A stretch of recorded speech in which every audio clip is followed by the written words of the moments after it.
खोनासंनानै ला सानैसो इउपिपिएलनि बिथांमोनखौ आं खावलायो। आं इउपिपिएल पार्टिखौ बुङाखै।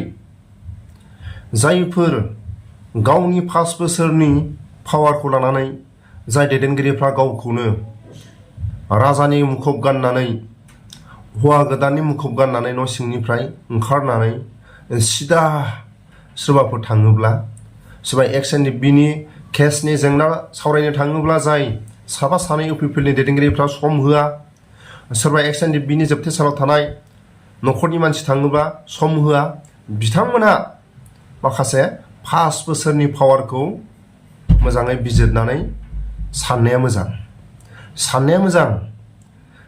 बेनिखायनो आं खावलायो नैबे आंनि भिडिअनि फुटेजआव सासे गेदेरमा दैदेनगिरिया कंग्रेसनि दैदेनगिरिया मा बुंदों मोजाङै खोनासंलां।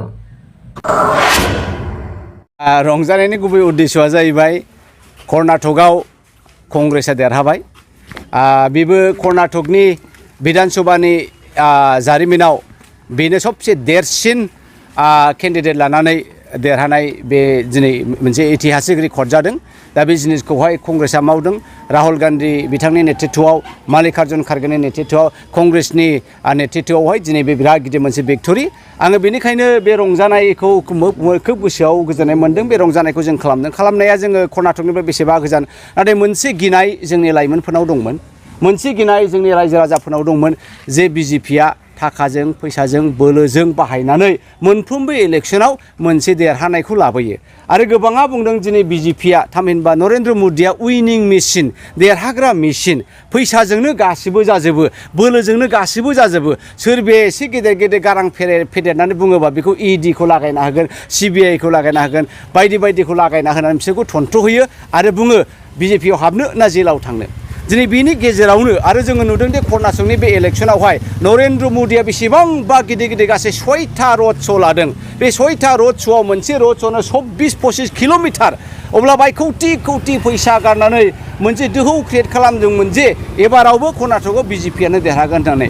दा बेवहाय बे सोमोनांथाव आरो गोमोनांथावै बाथ्राया बेनो जे जोंनि दिनै बर' बिदा फंबायफ्रा बेखौनो साननांगौ, बिटिसिनि बिदा फंबाय बिब' बिनानावफ्रा बेखौनो साननांगौ, आसामनि रायजो राजा बेखौनो साननांगौ जे गासैबो जिनिसा थाखा फैसाजों जाजोबा। बेयो गणतन्त्रसो, बेयो लकतन्त्रसो, बेयो डेम'क्रेसिसो। डेम'क्रेसिया बाय दा पिपोल, फर दा पिपोल आरो अफ दा पिपोल। रायजो राजायानो डिसाइड खालामनो हायो जे जोंनि राजाया सोर जागोन। थेवब्लाबो एखमबा जोंनि रायजो राजाफ्रा, जोंनि लाइमोनफ्रा, जोंनि बिनानावफ्रा, फंबायफ्रा गोसो बायो, गियो। आयौ बेबायदिजोंनो थांबाय थासिगोन नामा? मालाबाबो बिजेपिखौ रावबो फेजेननो हामानाय नंला। दिनै नुबाय कर्नाटकआवहाय कंग्रेसआ प्रुभ खालामबाय जे थाखा फैसाजों जाजोबा।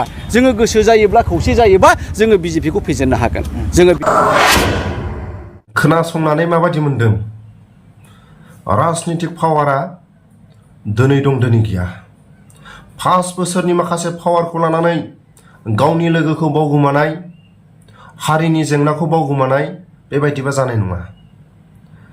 हारिनि मोजाङै खामानि मावनो फैदोंब्ला 5 बोसोरनि माखासे पावारखौ लानानै जोंनि माखासे बर'नि राजनितिक मोननै दोलोनि माखासे साफा सानै आं खावलायो। गिबि प्रमद बर'आ जेरै एक्सएनडिपिखौ थगायबाय, जोबथेसालियाव थानाय आरो एक्सएनडिपिफोरनि थांनानै थानाय मोनफ्रोमबो जेंनाखौ प्रमद बर'आ थगायदों गिबियाव। आरो जायफोर प्रमद बर'नि साफा सानै आगदा आखिथाग्रा बिथांमोनहा 5 बोसोरनि माखासे पावारखौ हाजार बार साननाया मोजां। मालाबा समाव सोरबा बिथांमोनजों मोजां गाज्रि सावरायनो थांबा बिथांमोना सम होआ। गोसोआव दुखु मोननानै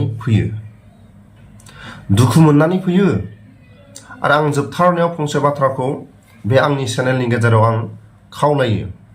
जायफोर हारिनि खामानि मावनो ओंखारनाय, जायफोर गावनि लोगोफोरनि खामानि मावनो ओंखारनाय, बिथांमोनहा 5 बोसोरनि माखासे पावारखौ लानानै लोगोखौ बावनानै थांनाय, गामिनि रायजो राजाफोरखौ बावगोमानाय, समाजनि माखासे रायजो राजाफोरखौ बावगोमानाय, बेबायदिबा जानाय नङा। बिथांमोना थाखा फैसा पावारखौल' नाहरबा जानाय नङा। समाजनि मावनो होननानै जान्जि खाफ्रादों, माखासे बर'नि जोहोलावफोरनि सोरबा आबसुनि सोमावसारनायनि जेंना, सोरबा बिलटिनि सोमावसारनायनि जेंना, XNDP-नि सोमावसारनायनि जेंना, समाजनि सोमावसारनायनि जेंना, फरायसाफोरनि जेंना, बेफोरखौ जुदि लानानै जान्थि खाफ्रादोंबा, राजनितिकनि पावारखौ लानानै जेरै आगान सुरदोंब्ला गासैजोंबो गोरोबनांगोन। नाथाय 5 बोसोरनि माखासे पावारखौ लानानै जेरै भिडिअनि फुटेजाव नुनानै माबायदि मोनखो? सोलोंनांगौ दं माखासे जोंनि राजनितिक दैदेनगिरिफोरनि, जोंनि बर'नि माखासे बिथांमोना, आं गासैखौबो बुङाखै, साफा सानै जायफोर बिथांमोना गावसिनि माखासे 5 बोसोरनि पावारखौ लानानै गावनि लोगोफोरखौ जिग' रायग्रा, जाथिखौ रायग्रा, जाथिखौ बदबाद खालायग्रा, बेबायदि माखासे साफा सानै दैदेनगिरिफ्रा सोलोंनांगौ दं। बे आंनि भिडिअनि फुटेजाव नायनानै मा मोनखो?